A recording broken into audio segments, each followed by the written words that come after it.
El libro de Esther, capítulo 1. Estos hechos sucedieron en los días del rey Jerjes, quien reinó sobre 127 provincias, desde la India hasta Etiopía. En esa época, Jerjes gobernaba su imperio desde el trono real, ubicado en la fortaleza de Susa. En el tercer año de su reinado, hizo un banquete para todos sus nobles y funcionarios. Invitó a todos los oficiales del ejército de Persia y Media, y también a los príncipes y nobles de las provincias. La celebración duró 180 días, y fue una gran exhibición de la opulenta riqueza de su imperio y de la pompa y el esplendor de su majestad. Cuando todo terminó, el rey ofreció un banquete para todo el pueblo, que se encontraba en la fortaleza de Susa, desde el más importante hasta el más insignificante. El banquete duró 7 días y se realizó en el patio del jardín del palacio. El patio estaba elegantemente decorado con cortinas de algodón blanco y colgantes azules, sostenidos con cuerdas de lino y cintas de color púrpura que pasaban por anillos de plata incrustados en columnas de mármol. Había divanes de oro y de plata sobre un piso de mosaicos de cuarzo, mármol, nácar y otras piedras costosas. Las bebidas se servían en copas de oro de distintos diseños, y había vino real en abundancia, lo cual reflejaba la generosidad del rey. Por decreto del rey, no había límite de consumo, porque el rey había dado instrucciones a todos los empleados del palacio de que sirvieran a cada hombre cuanto quisieran. Al mismo tiempo, la reina Vasti hizo un banquete para las mujeres en el palacio real del rey Jerjes. Al séptimo día de la fiesta, cuando el rey Jerjes estaba muy alegre a causa del vino, les ordenó a los 7 eunucos que lo servían, Meumán, Vista, Carbona, Victa, Abacta, Setar y Carcas, que le trajeran a la reina Vasti con la corona real en la cabeza. Quería que los nobles y los demás hombres contemplaran su belleza, porque era una mujer sumamente hermosa. Pero cuando le comunicaron la orden del rey a la reina Vasti, ella se negó a ir. Esa respuesta enfureció al rey y lo hizo arder de enojo. Entonces, el rey consultó de inmediato con sus sabios consejeros, quienes conocían todas las leyes y costumbres persas, porque siempre les pedía consejo. Sus nombres eran Carcena, Setar, Admata, Tarsis, Meres, Marcena y Memucán, 7 nobles de Persia y Media. Esos hombres se reunían frecuentemente con el rey y ocupaban los cargos más altos del imperio. ¿Qué debe hacerse con la reina Vasti? ¿Qué sanción impone la ley para una reina que se niega a obedecer las órdenes que el rey le envía debidamente por medio de sus eunucos? Memucán contestó al rey y a los nobles: La reina Vasti ofendió no solo al rey, sino también a cada noble y ciudadano del imperio. Ahora, en todas partes, las mujeres comenzarán a despreciar a sus maridos cuando se enteren de que la reina Vasti se negó a presentarse ante el rey. Antes de que termine este día, las esposas de todos los nobles del rey en toda Persia y Media oirán lo que hizo la reina y empezarán a tratar a sus maridos de la misma manera. Nada pondrá fin a su desprecio y enojo. Así que, si al rey le agrada, sugerimos que emita un decreto por escrito, una ley de los persas y los medos que no pueda ser revocada.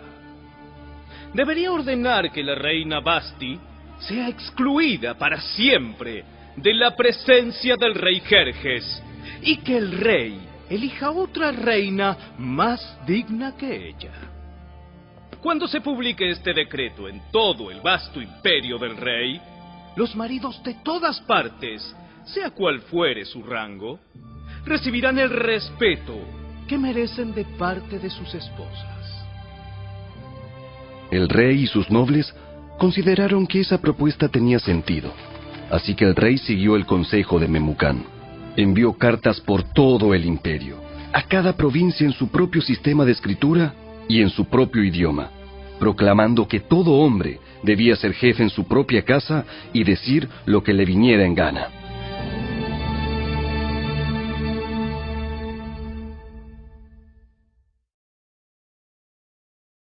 Capítulo 2. Una vez que se le pasó el enojo, Jerjes comenzó a pensar en Vasti y en lo que ella había hecho, y también en el decreto que él había firmado. Así que sus asistentes personales sugirieron lo siguiente: busquemos en todo el imperio jóvenes hermosas y vírgenes para el rey. Que el rey nombre delegados en cada provincia para que reúnan a esas hermosas jóvenes en el harén real en la fortaleza de Susa. Hegai, el eunuco del rey a cargo del harén, se ocupará de que todas ellas reciban tratamientos de belleza. Después, la joven que más agrade al rey será reina en lugar de Vasti. Al rey le pareció muy bueno ese consejo, así que decidió ponerlo en práctica. Por esos días, en la fortaleza de Susa, había un judío llamado Mardoqueo, hijo de Jair. Pertenecía a la tribu de Benjamín y era descendiente de Cis y Simei. Su familia había estado entre los que, junto con Joaquín, rey de Judá, fueron desterrados de Jerusalén y llevados a Babilonia por el rey Nabucodonosor. Mardoqueo tenía una prima joven muy hermosa y atractiva, que se llamaba Hadasa, a la cual también le decían Ester. Cuando el padre y la madre de ella murieron, Mardoqueo la adoptó, la integró a su familia y la crió como su propia hija. Como resultado del decreto del rey, Ester, junto con muchas otras jóvenes, fue llevada al harén del rey en la fortaleza de Susa y entregada al cuidado de Hegai. Hegai quedó muy impresionado con Ester y la trató con mucha amabilidad. Enseguida ordenó que le prepararan una dieta especial y se le hicieran tratamientos de belleza. También le asignó 7 doncellas escogidas especialmente del palacio del rey, y la trasladó junto con ellas al mejor lugar del harén.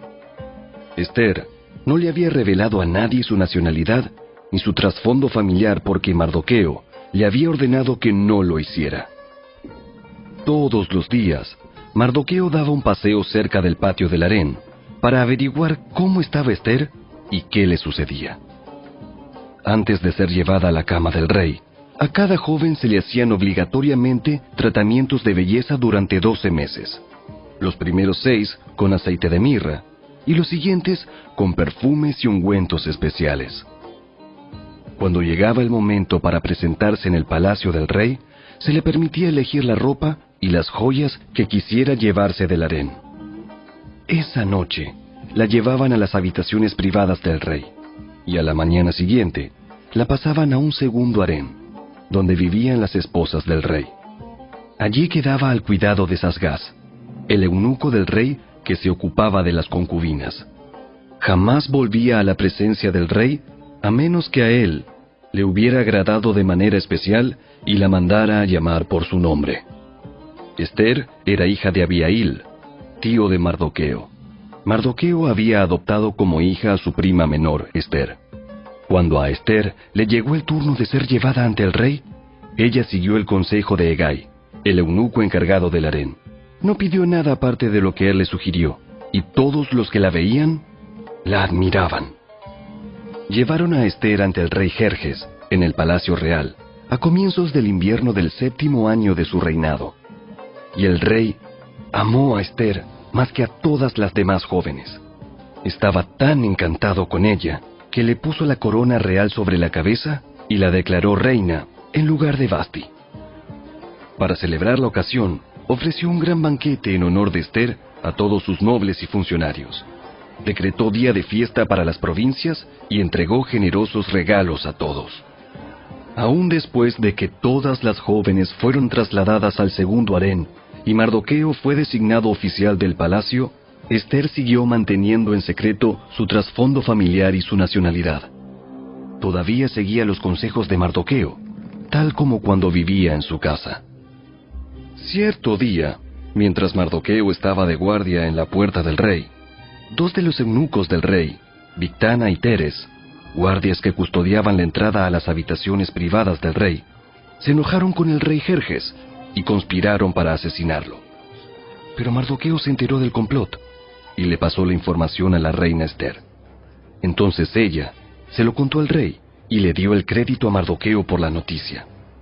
Cuando se hizo la investigación y se confirmó que lo que decía Mardoqueo era cierto, los dos hombres fueron atravesados con un poste afilado.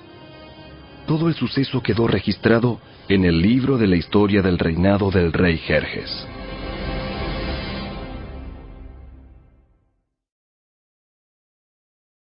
Capítulo 3.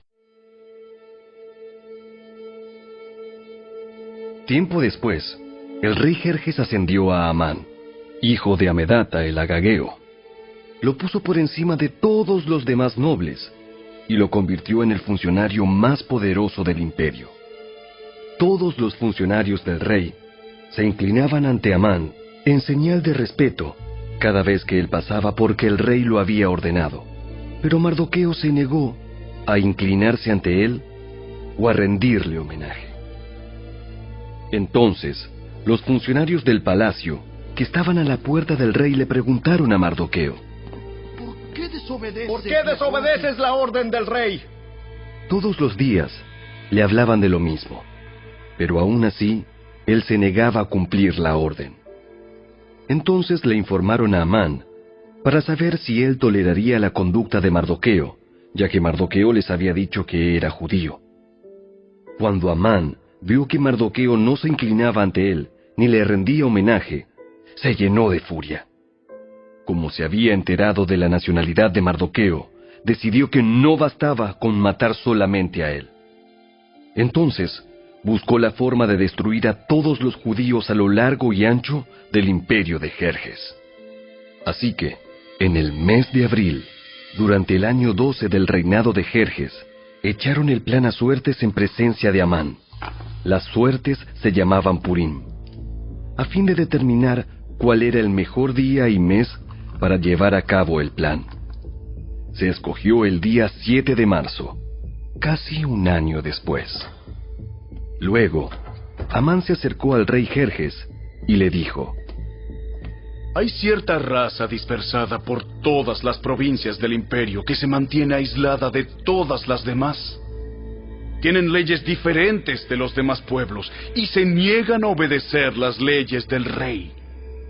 Por lo tanto, no conviene a los intereses del rey que ese pueblo siga con vida.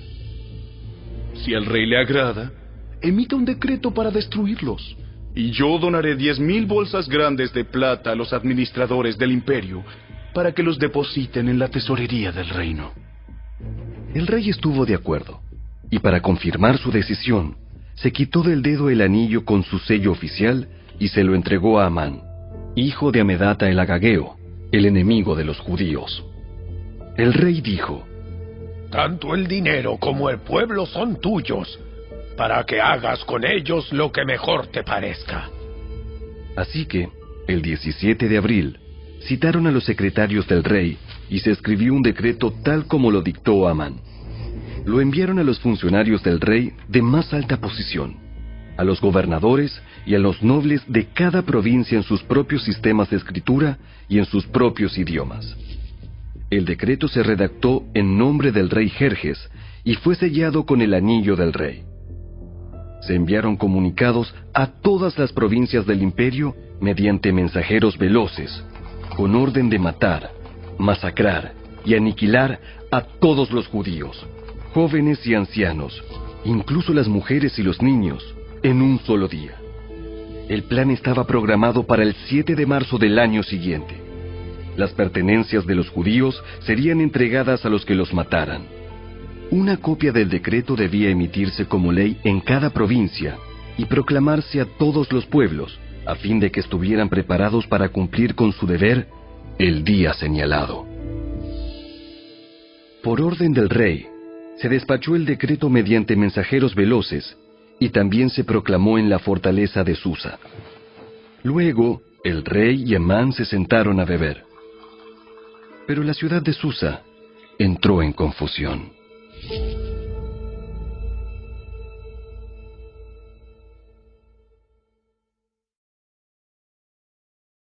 Capítulo 4. Cuando Mardoqueo se enteró de todo lo que había ocurrido, se rasgó su ropa, se vistió de tela áspera, se arrojó ceniza y salió por la ciudad llorando a gritos con un amargo lamento. Llegó hasta la puerta del palacio, porque no se permitía que nadie entrara por la puerta del palacio vestido de luto. A medida que la noticia del decreto real llegaba a todas las provincias, había más duelo entre los judíos. Ayunaban, lloraban y se lamentaban, y muchos se vestían con tela áspera y se acostaban sobre ceniza. Cuando las doncellas y los eunucos de la reina Ester se le acercaron y le contaron lo de Mardoqueo, ella se angustió profundamente. Le envió ropa para reemplazar la tela áspera, pero él la rechazó. Luego, Ester llamó a Atac, uno de los eunucos del rey que había sido designado como su asistente. Le ordenó que fuera a ver a Mardoqueo y averiguara qué era lo que le preocupaba y por qué estaba de luto. Entonces Atac salió a buscar a Mardoqueo a la plaza, frente a la puerta del palacio. Mardoqueo lo puso al tanto de todo lo que había pasado. Hasta le dijo el monto exacto de dinero que Amán había prometido depositar en la tesorería del reino para la destrucción de los judíos. Mardoqueo le entregó a Atac una copia del decreto emitido en Susa, que ordenaba la muerte de todos los judíos. Le pidió a Atac que se lo mostrara a Ester y le explicara la situación. También le pidió a Atac que la exhortara a presentarse ante el rey para suplicarle compasión e interceder a favor de su pueblo. Así que Atac volvió a Ester con el mensaje de Mardoqueo. Entonces Ester le ordenó a Atac que volviera a ver a Mardoqueo y le diera el siguiente mensaje. Todos los funcionarios del rey e incluso la gente de las provincias saben que cualquiera que se presenta ante el rey en el patio interior sin haber sido invitado está condenado a morir, a menos que el rey le extienda su cetro de oro, y el rey no me ha llamado a su presencia en los últimos 30 días. Así que a Atac le dio el mensaje de Ester a Mardoqueo. Mardoqueo le envió la siguiente respuesta a Ester. No te creas que por estar en el palacio escaparás cuando todos los demás judíos sean asesinados. Si te quedas callada en un momento como este, el alivio y la liberación para los judíos surgirán de algún otro lado, pero tú y tus parientes morirán. ¿Quién sabe si no llegaste a ser reina precisamente para un momento como este? Entonces, Ester envió la siguiente respuesta a Mardoqueo. Ve y reúne a todos los judíos que están en Susa y hagan ayuno por mí. No coman ni beban durante 3 días, ni de noche ni de día. Mis doncellas y yo haremos lo mismo. Entonces, aunque es contra la ley, entraré a ver al rey. Si tengo que morir, moriré. Así que Mardoqueo se puso en marcha e hizo todo tal como Ester le había ordenado.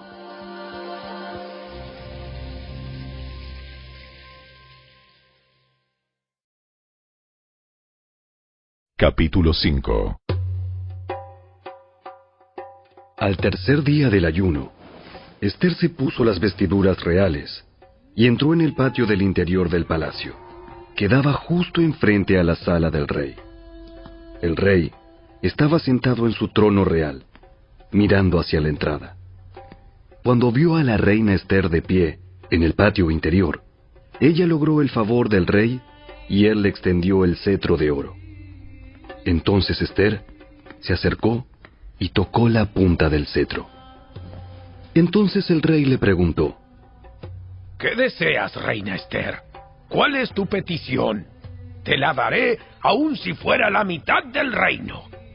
Y Ester contestó: Si al rey le agrada, venga el rey con Amán hoy al banquete que preparé para el rey.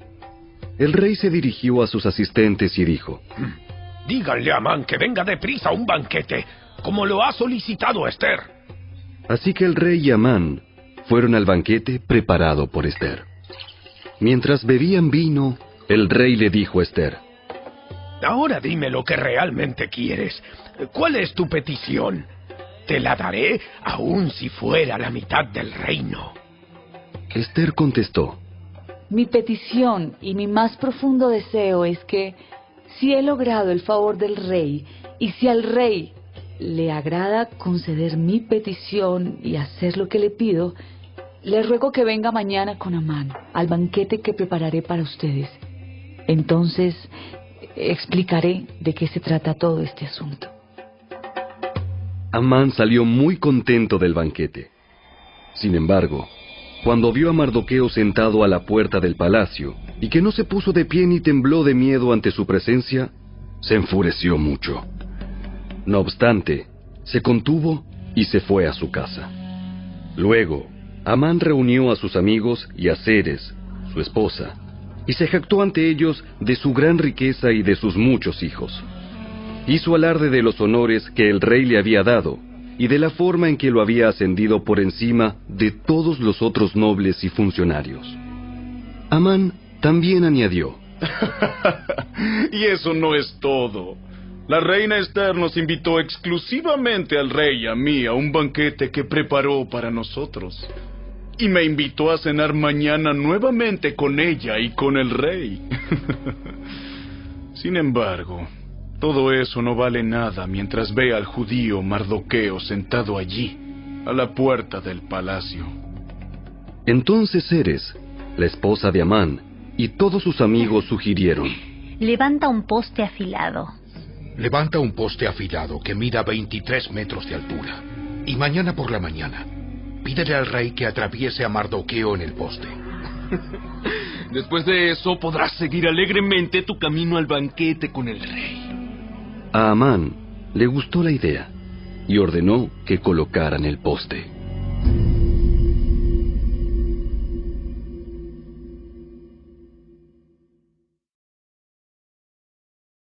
Capítulo 6. Esa noche, el rey no podía dormir. Entonces ordenó a un asistente que le trajera el libro de la historia de su reino para que se lo leyeran. En los registros, descubrió el relato de cuando Mardoqueo informó del complot que Bigtana y Teres, dos de los eunucos que cuidaban la puerta de las habitaciones privadas del rey, habían tramado para asesinar al rey Jerjes.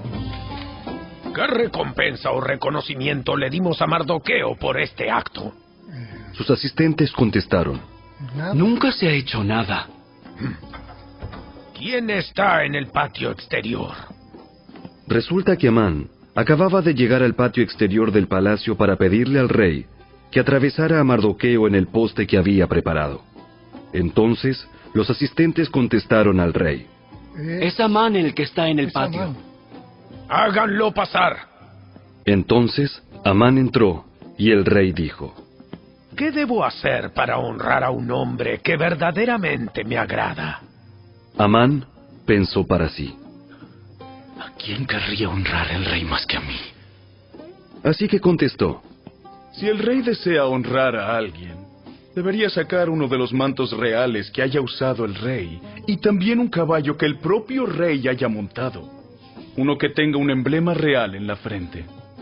Que el manto y el caballo sean entregados a uno de los funcionarios más nobles del rey, y que esta persona se asegure de que vistan con el manto real al hombre a quien el rey quiere honrar, y lo paseen por la plaza de la ciudad en el caballo del rey. Durante el paseo, que el funcionario anuncie a viva voz: esto es lo que el rey hace a quien él quiere honrar. ¡Perfecto! ¡Rápido! Lleva mi manto y mi caballo y haz todo lo que has dicho con Mardoqueo, el judío que se sienta a la puerta del palacio. No pierdas ni un detalle de lo que has sugerido. Entonces Amán tomó el manto y se lo puso a Mardoqueo. Lo hizo montar el caballo del rey y lo paseó por la plaza de la ciudad, gritando: Esto es lo que el rey hace a quien él quiere honrar. Después, Mardoqueo regresó a la puerta del palacio, mientras que Amán se apresuró a volver a su casa desalentado y totalmente humillado. Cuando Amán le contó a su esposa, Ceres, y a todos sus amigos lo que había sucedido, sus sabios consejeros y su esposa dijeron: Ya que Mardoqueo, este hombre que te ha humillado, es de origen judío, jamás tendrás éxito con tus planes contra él. Oh, será tu ruina seguir oponiéndote a él. Mientras estaban hablando, llegaron los eunucos del rey y enseguida se llevaron a Amán al banquete que Ester había preparado.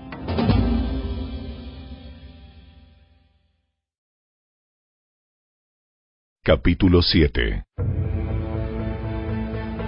Entonces el rey y Amán fueron al banquete de la reina Ester. En esta segunda ocasión, mientras bebían vino, el rey volvió a decir a Ester: Dime lo que desees, reina Ester. ¿Cuál es tu petición? Yo te la daré, aun si fuera la mitad del reino. La reina Ester contestó: Si he logrado el favor del rey, y si al rey le agrada conceder mi petición, pido que mi vida y la vida de mi pueblo sean libradas de la muerte. Pues mi pueblo y yo hemos sido vendidos para ser muertos, masacrados y aniquilados.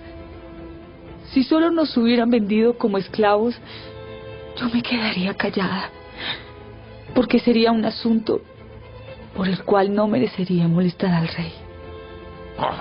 ¿Quién sería capaz de hacer semejante cosa?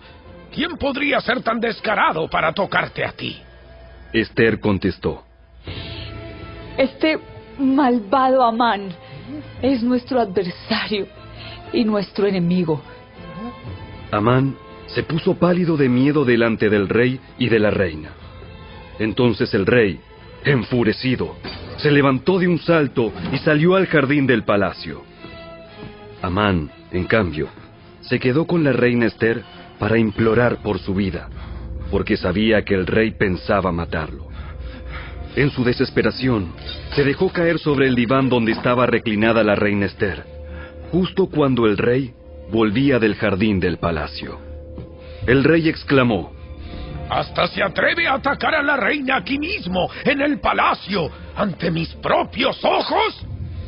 Entonces, en cuanto el rey habló, sus asistentes le cubrieron la cara a Amán en señal de condena. Luego, Arbona, uno de los eunucos del rey, dijo: Amán ha levantado un poste afilado de 23 metros de altura en el patio de su casa. Tenía pensado utilizarlo para atravesar a Mardoqueo, el hombre que salvó al rey de ser asesinado. ¡Que atraviesen a Amán en ese poste! Entonces, atravesaron a Amán con el poste que había levantado para Mardoqueo, y la furia del rey se calmó.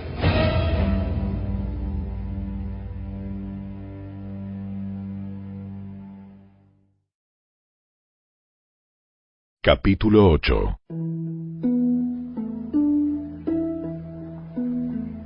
Ese mismo día, el rey Jerjes entregó a la reina Ester las propiedades de Amán, el enemigo de los judíos. Luego, llevaron a Mardoqueo ante el rey, porque Ester le había contado al rey el parentesco que había entre ellos. El rey se quitó el anillo con su sello oficial, el cual había recuperado de Amán, y se lo dio a Mardoqueo. Y Ester nombró a Mardoqueo como encargado de las propiedades de Amán. Luego Ester volvió a presentarse ante el rey, cayó a sus pies y le suplicó con lágrimas que detuviera el plan siniestro que Amán, el agageo, había conspirado contra los judíos. Nuevamente el rey extendió su cetro de oro hacia Ester, de modo que ella se levantó y permaneció de pie delante de él. Ester dijo: Si al rey le place y yo he logrado su favor, y si al rey le parece correcto y yo le resulto agradable, que se emita un decreto que anule las órdenes de Amán, hijo de Amedata, el agageo, quien ordenó la destrucción de los judíos en todas las provincias del rey. Pues, ¿cómo podría soportar ver a mi pueblo y a mi familia ser masacrados y destruidos? Entonces el rey Jerjes dijo a la reina Ester y a Mardoqueo, el judío: Le he dado a Esther las propiedades de Amán, a quien atravesaron en un poste porque trató de destruir a los judíos. Ahora envíen un mensaje a los judíos en nombre del rey, que exprese lo que ustedes quieran, y séllenlo con el anillo del rey. Sin embargo, recuerden que todo lo que ya se ha escrito en nombre del rey, y lo que se ha sellado con su anillo, jamás puede ser revocado. Así que, el 25 de junio, reunieron a los secretarios del rey, y se escribió un decreto tal como Mardoqueo lo dictó. Lo enviaron a los judíos y a los funcionarios de más alta posición, a los gobernadores y a los nobles de las 127 provincias, que se extendían desde la India hasta Etiopía. Este decreto se escribió en los propios sistemas de escritura y en los propios idiomas de cada pueblo del imperio, incluido el de los judíos. El decreto se redactó en nombre del rey Jerjes y fue sellado con el anillo del rey. Mardoqueo envió los comunicados por medio de los mensajeros veloces, quienes montaban caballos rápidos, criados especialmente para el servicio del rey. El decreto del rey les daba autoridad a los judíos de todas las ciudades para unirse y defender su vida. Se les permitía matar, masacrar y aniquilar a cualquiera, de cualquier nacionalidad o provincia, que los atacara a ellos o a sus esposas e hijos. También podían apoderarse de los bienes de sus enemigos. El día escogido para llevar a cabo esa acción en todas las provincias del rey Jerjes fue el 7 de marzo del año siguiente. En cada provincia debía emitirse una copia de ese decreto como ley y proclamarse a todos los pueblos, para que los judíos estuvieran preparados para vengarse de sus enemigos el día señalado. Así que, impulsados por el mandato del rey, los mensajeros salieron a toda prisa sobre caballos rápidos, criados para el servicio del rey. Este mismo decreto también se proclamó en la fortaleza de Susa. Luego, Mardoqueo salió de la presencia del rey vestido con el manto real azul y blanco, con una gran corona de oro y con una capa de púrpura y lino de la más alta calidad.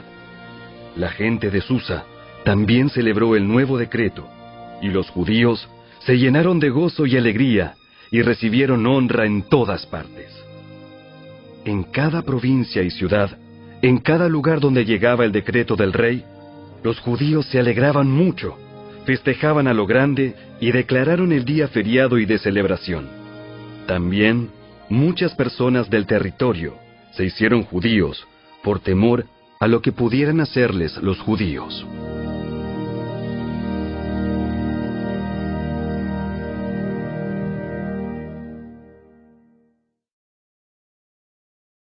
Capítulo 9.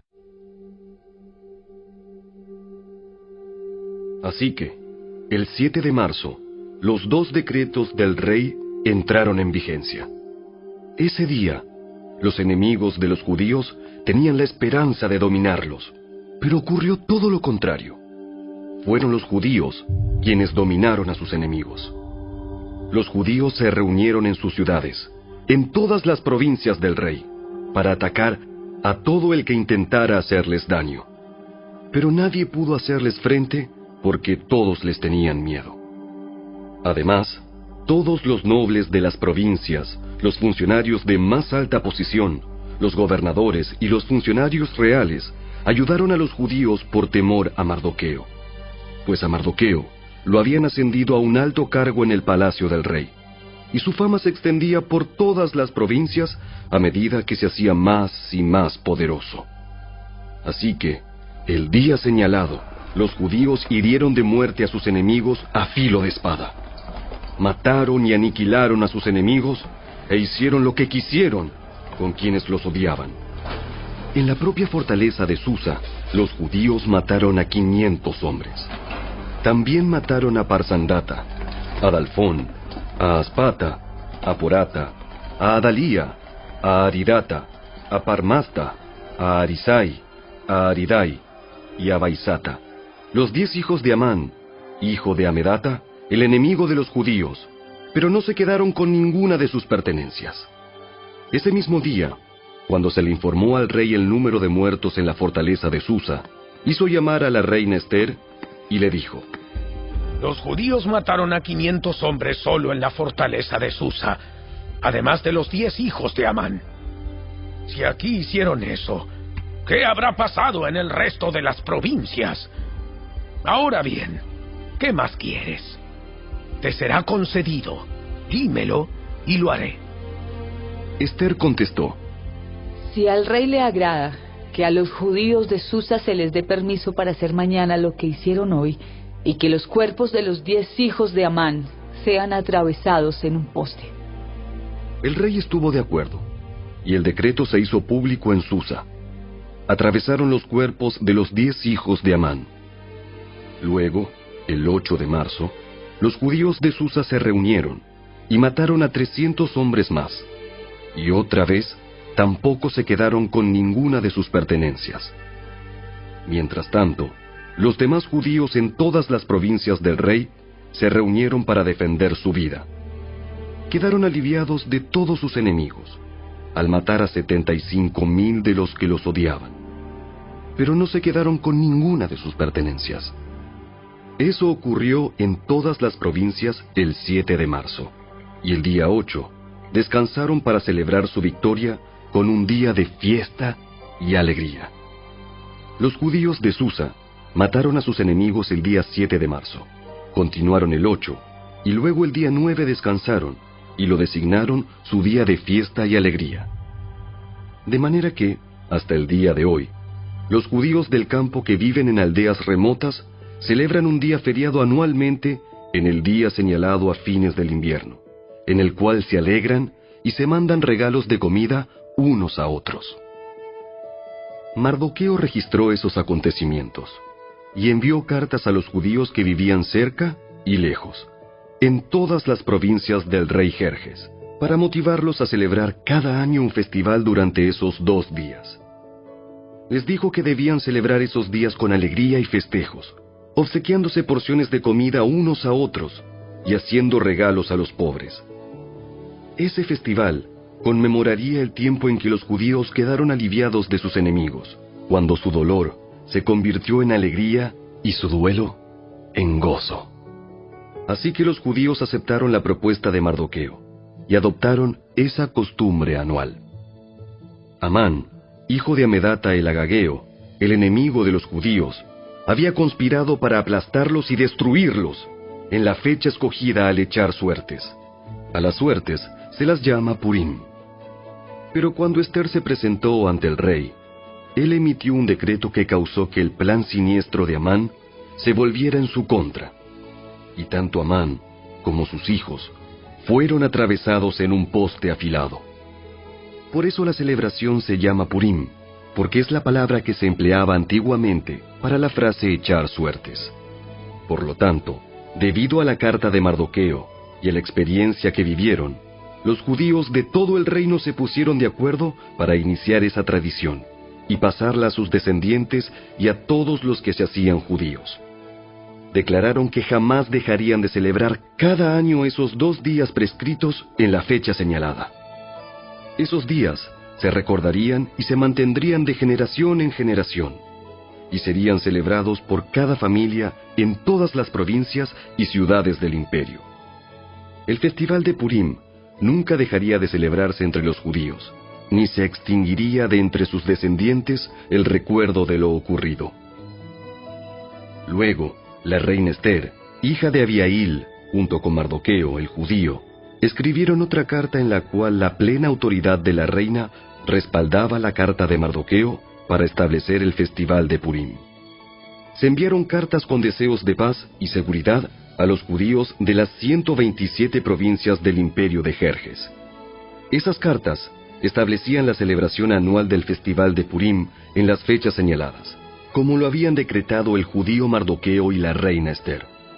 El pueblo decidió celebrar el festival, de la misma manera que había decidido establecer el tiempo de ayuno y luto para sí y sus descendientes. Así que el mandato de Ester confirmó la costumbre del Purim, y todo quedó escrito en los registros.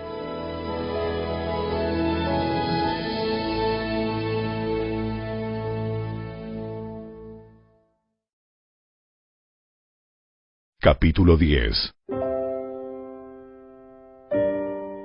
El rey Jerjes impuso un tributo en todo su imperio, incluso hasta las costas lejanas. Sus grandes logros y el relato completo de la grandeza de Mardoqueo, a quien el rey había ascendido, están registrados en el libro de la historia de los reyes de Media y Persia. Mardoqueo, el judío, llegó a ser primer ministro, segundo en mando después del propio rey Jerjes. Fue un hombre muy importante entre los judíos, de gran estima ante ellos, porque siguió actuando a favor de su pueblo y defendiendo el bienestar de todos sus descendientes.